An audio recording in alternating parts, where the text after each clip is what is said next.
Regardez ce qu'ils bouffent les gens. Regardez, regardez. Voilà. Et voilà. Bon bah voilà. Hein. Voilà ce qu'ils bouffent les gens. Du McDonald's. Putain, sans déconner. Et je suis pas devant un McDo, hein, c'est copropriété. Voilà. Putain. Ils bouffent vraiment que de la merde quoi. Salut les gens. Allez. On va s'y remettre, donc là je refais des vidéos, ben là YouTube ils m'ont débloqué, ça y est. Ouais, je voulais me casser de YouTube, mais bon bah le truc c'est qu'il y en a qui me demandent de continuer, alors moi je m'en fous hein, perso, moi je veux bien hein, si ça peut aider, mais bon à savoir que moi YouTube honnêtement, je commence à en avoir un peu plein le cul de leurs conneries, mais bon bref, c'est pas grave, bon si ça peut aider, ouais, ok, y a pas de problème hein. Donc pour information, donc pour ceux qui me demandent au niveau du capitaliste, hein, je vais vous dire un truc, ça va pas vous plaire pour certains, notamment aux guignols à mélucons là. Être capitaliste, bah ça fonctionne, voilà, ça fonctionne. Donc c'est terminé les manifs, c'est terminé les gna gna gna gna France soumise mes couilles, c'est terminé ça. Maintenant, il faut sortir du système bancaire progressivement. On peut pas à 100%, d'accord, mais le plus possible, vous voyez. Moi, je vous conseille de lire ce bouquin-là, tu vois. J'ai mis un moment à le potasser, celui-là, mais en fait, ils disent tous la même chose. Hein. Au lieu de mettre sur vos livrets A, le livret A, c'est un placement pour les moutons, d'accord. C'est pour se faire tondre. Le livret A, surtout en ce moment. Immobilier, voilà, le petit immobilier, vous pouvez tous, hein. Là on sait qu'il va y avoir un crack économique, un reset, voilà, une remise à zéro des banques, on va appeler ça comme ça. Bah ouais, là ils sont en train de faire du quantitative easing, de la planche à billets.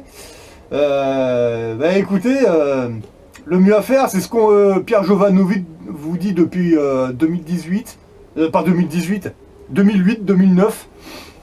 Pièces d'or, pièces d'argent, on peut encore en trouver, hein. Vous allez à la banque, vous faites vos calculs et vous dites ah, bonjour, je voudrais acheter de l'or ou de l'argent et vous verrez bien ce que votre banquier va vous dire. Voilà.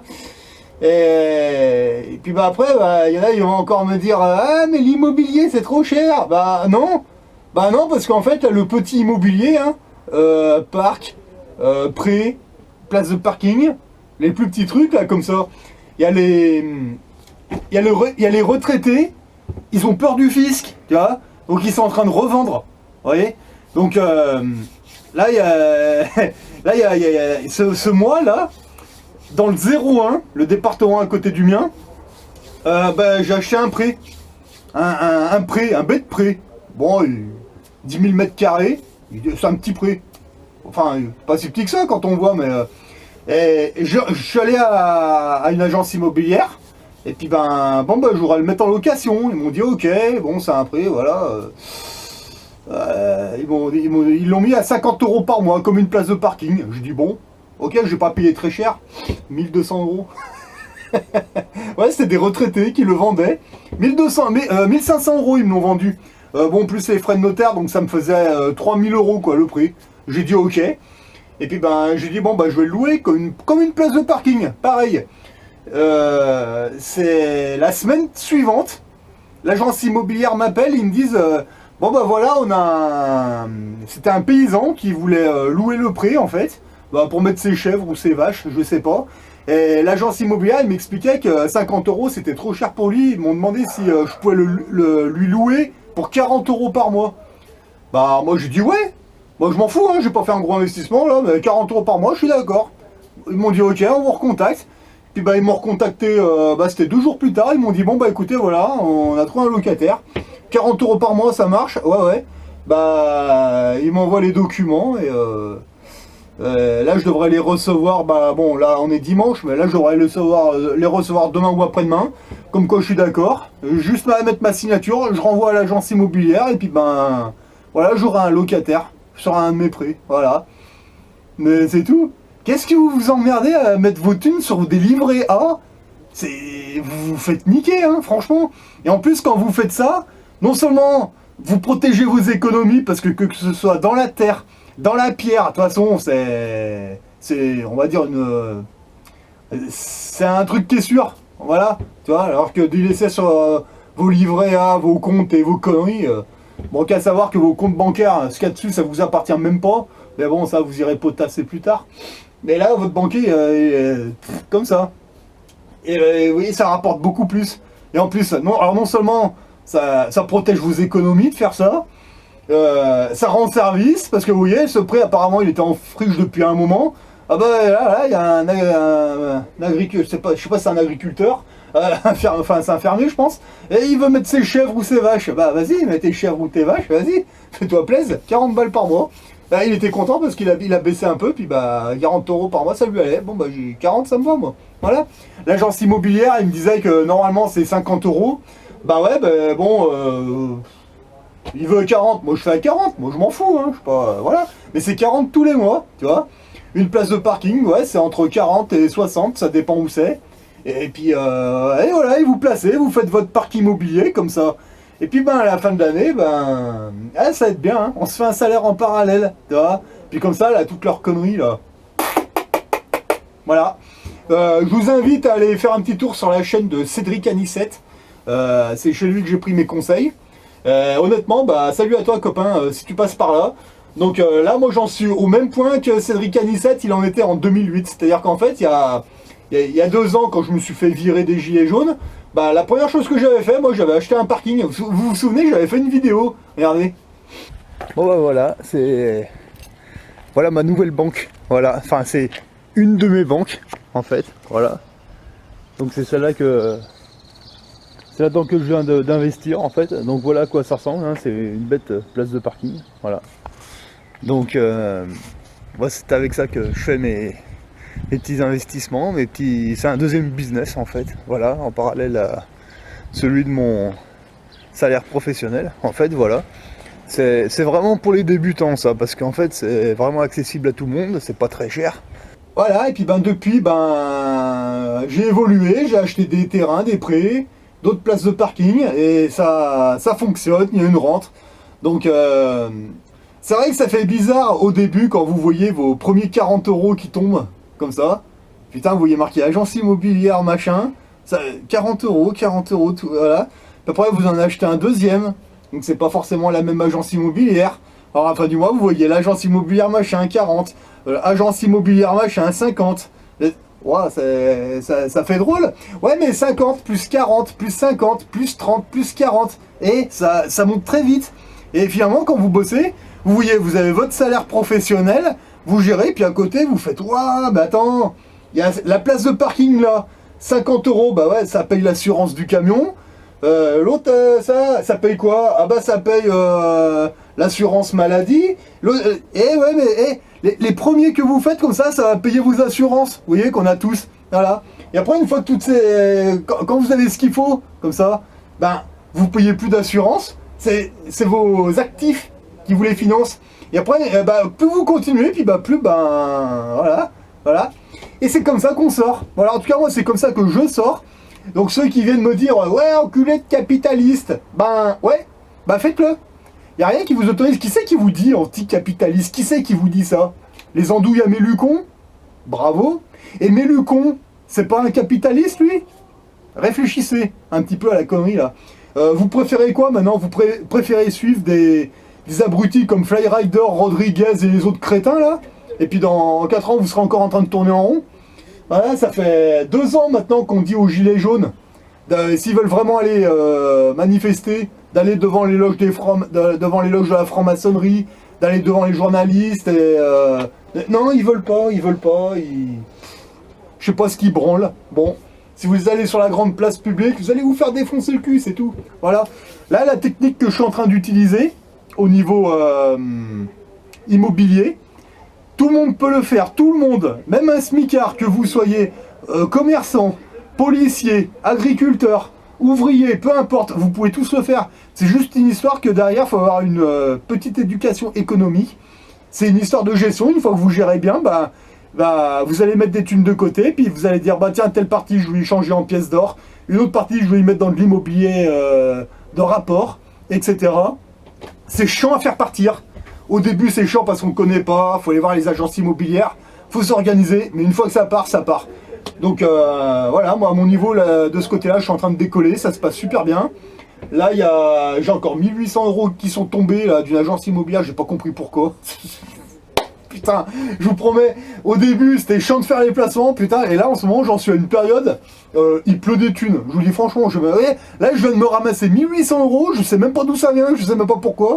Donc ça veut dire que demain lundi, il faut que j'appelle l'agence immobilière pour lui demander ce que c'est que ces 1800 €, parce que j'ai pas compris ce que c'était. Voilà quoi. Et ben à côté, voilà, vous allez continuer d'aller au taf. On continue de vivre notre vie tranquille. Et par contre, on améliore notre vie comme ça. Et en plus, on crée de l'emploi parce que on fait tourner les agences immobilières. Vous voyez, ça crée de l'emploi. Donc à la limite, moi j'entends anticapitaliste machin. Bah pardon, mais quand on est capitaliste, on améliore notre vie, on crée de l'emploi. Et moi, je vois pas où est le mal, honnêtement. Donc non, moi je continue dans cette direction parce que ça fonctionne. Ça prend là, ça y est. C'est un petit peu comme quand vous allumez un feu au début, c'est chiant à faire partir. Et puis une fois que c'est parti, il n'y a plus qu'à mettre les bûches et puis allez. C'est pareil. Voilà, c'est pareil. Donc je me suis lancé.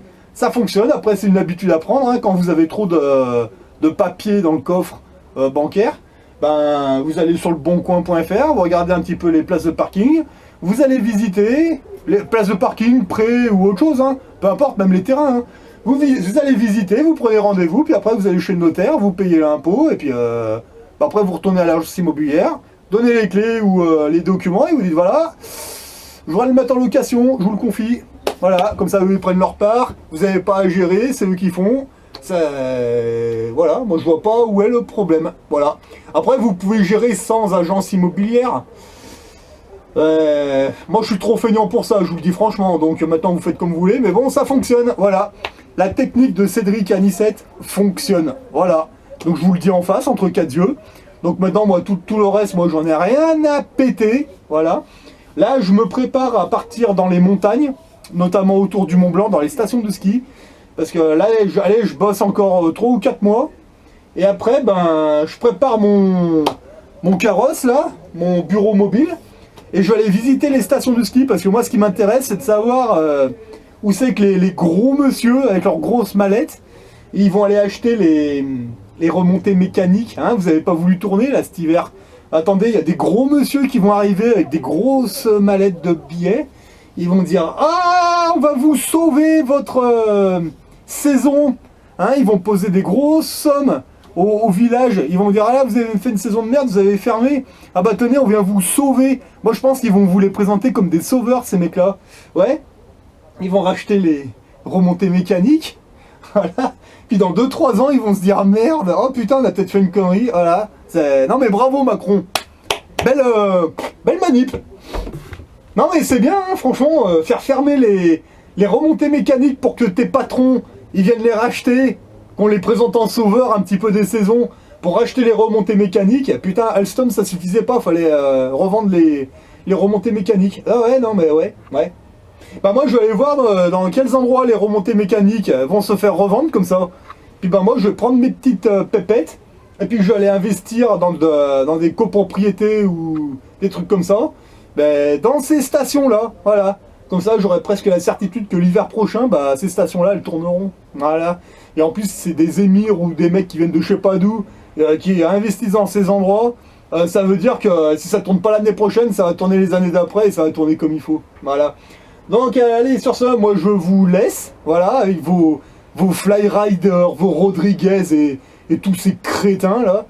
Tournez bien en rond, mettez bien vos masques, allez-y, continuez. Faudra pas venir pleurer dans 2-3 ans ou peut-être même bien avant, voilà.